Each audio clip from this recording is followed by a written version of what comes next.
Ambassador, I will say frankly, I'm one of the people who thinks you should be expelled from this country, and I believe that that's nothing to do with you personally. It's to do with the policies of your state. And I think, along with Desmond Tutu, that the time for treating you as a normal state is over, because you're not behaving as a normal state. And I just want to ask you questions, really, in relation to that contention. And I would just say, for the record, it certainly isn't motivated by anti-Semitism in my case. I mean, for example, when disgraceful attempts were being made to downplay the horrors of the Holocaust by people like David Irving, I brought a Jewish Auschwitz survivor to this city to organise meetings and get her on national television to remind the Irish people about the horrors of the Holocaust. And I would do so again if anybody tried to downplay the horrors of what were done to the Jewish people. But it is precisely because I'm opposed to racism that I oppose what your state is doing and what it stands for. So I just want to ask you a few questions in relation to that. And I should also say, by the way, I lived for a year on Moshav Neot Hakikar in the Dead Sea in 1987, 2 weeks before the first Intifada broke out. That leads me to my first question.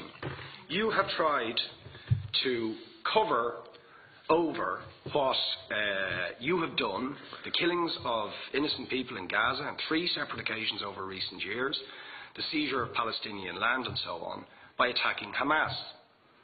Now, why don't you just admit that Hamas didn't exist when the first Intifada took place? They didn't set up an armed wing until the early 1990s.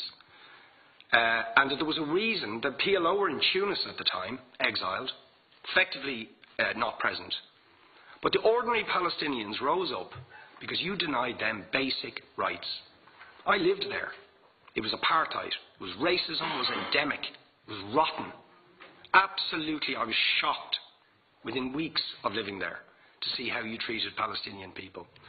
And isn't it the fact that the law of return, which is the basic law of the Israeli state, is a racist apartheid law because it confers rights on Jews that it denies to Palestinians.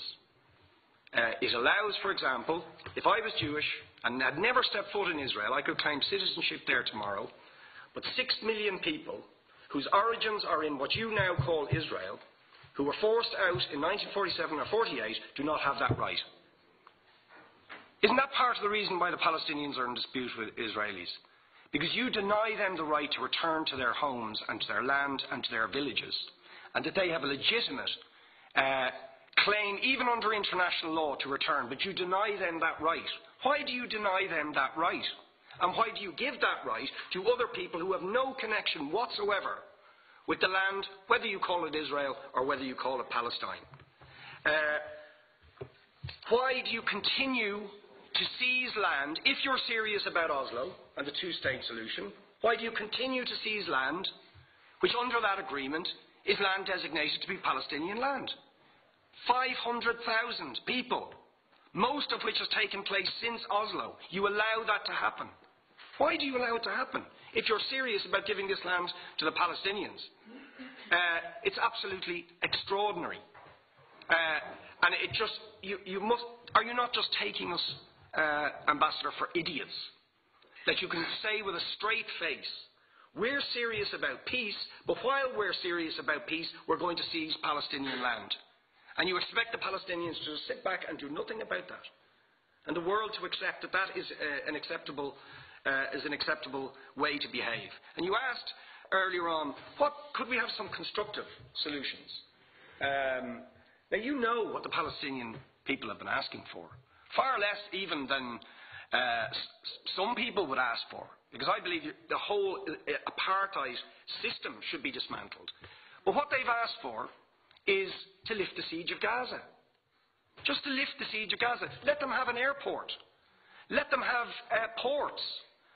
Let them not be dictated to by a government for whom they do not vote as to what can go in and out of their territories, whether they will have power, whether they will have clean water, whether they will have medicine. What makes you think you're allowed to have nuclear weapons and the 4th biggest army in the world and visit destruction on the people of Gaza, but they have no right to defend themselves?